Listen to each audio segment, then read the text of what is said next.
a renewed commitment to the lost people. Now, I'll be honest with you, chances are most of you are more with lost people than I am. I can't help that, other than the fact I remember when I was in seminary, I was taking an evangelism class. You know, you take evangelism. They did that more often.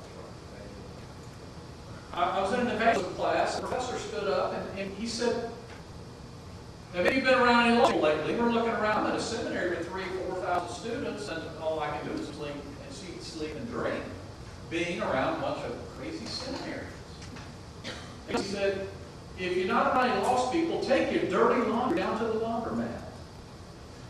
I'm just kind of pondering in my mind, and I just throw out to you that where have we so distanced ourselves that we're not around lost people? Pray and ask God to put you around lost people. Say, "Lord, put me with some lost people so I can love them with the love of Jesus." Now, you don't have to be a great evangelist.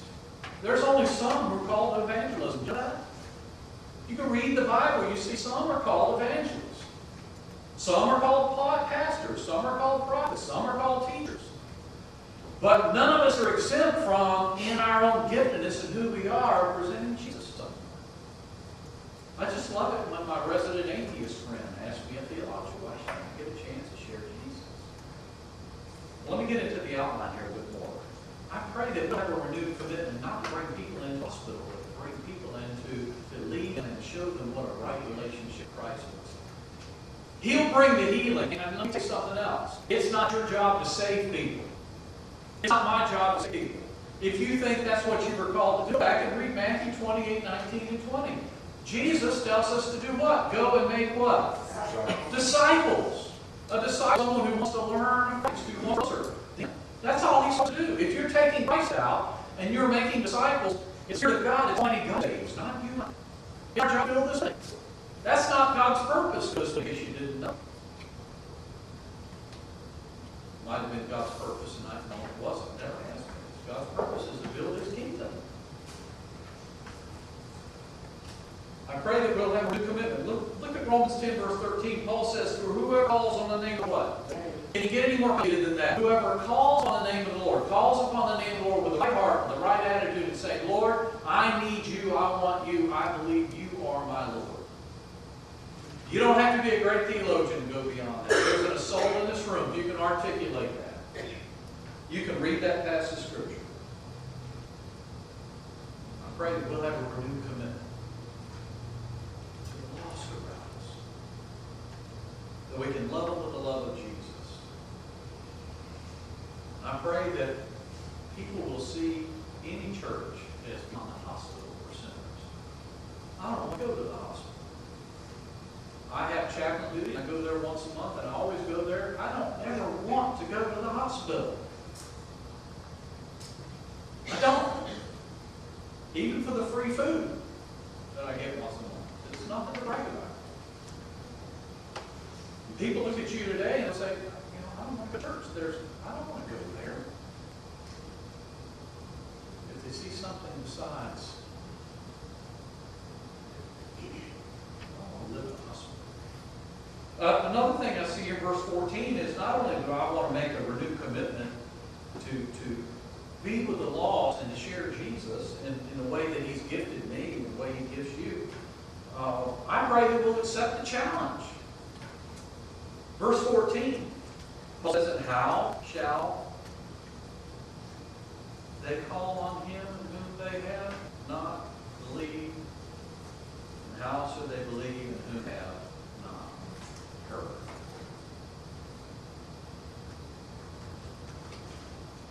Let me give you a definition of ministry. This isn't mine. Okay, I stole it somewhere else. But I just want you to kind of chew on this. So maybe if I read it to you, because so ministry is, keep this in your mind. Ministry is giving when you feel like keeping. Ministry is praying for others when you need to be prayed for. Ministry is feeding others when your own soul is hungry. It's living truth before people even when you can't see the results. It's for people when your own hurt can't be sorted. It is being faithful in flesh. Oh, wow. You know, we want to complicate things. We want to, a lot of stuff I read today, evangelical Christianity specializes in ministry.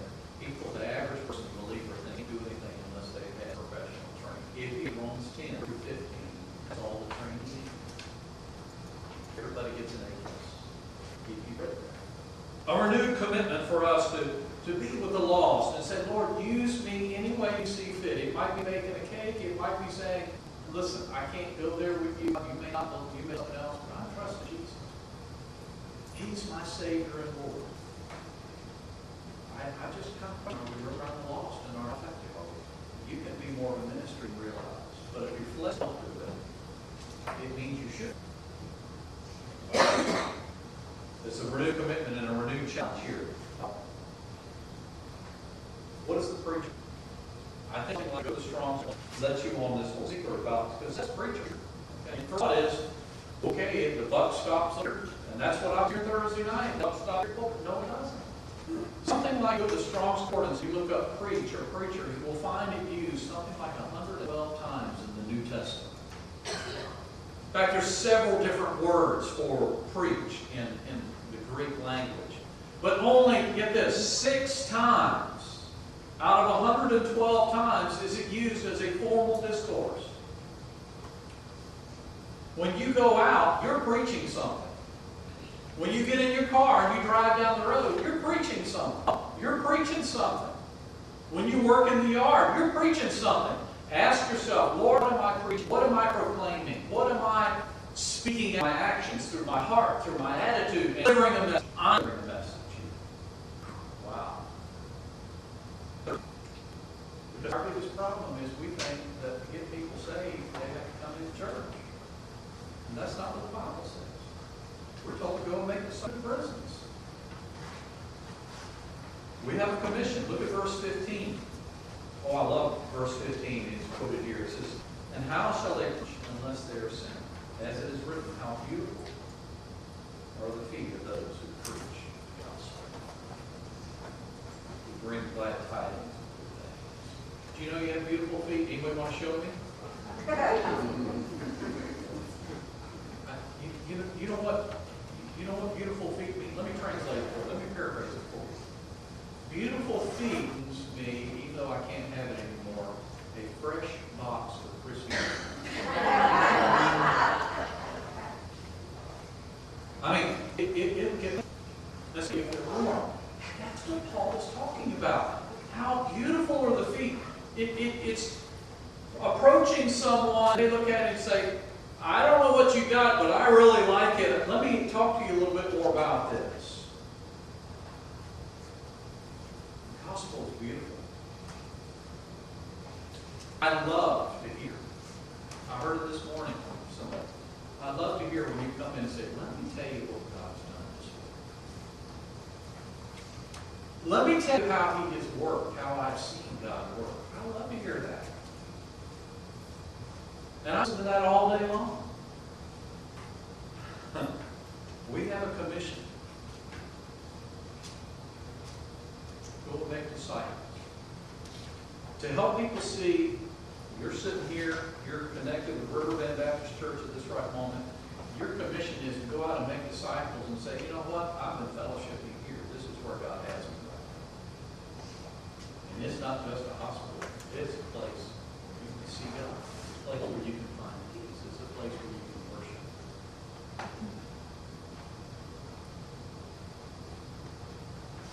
How beautiful are the feet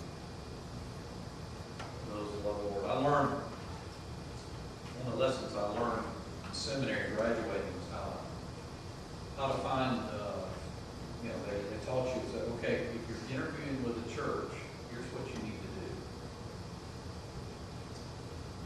Now, I was under the impression of it. But that's the truth of this. I was told, I said, go to the nearest gas station and ask the attendant what they know about that church. And you will find out about that church.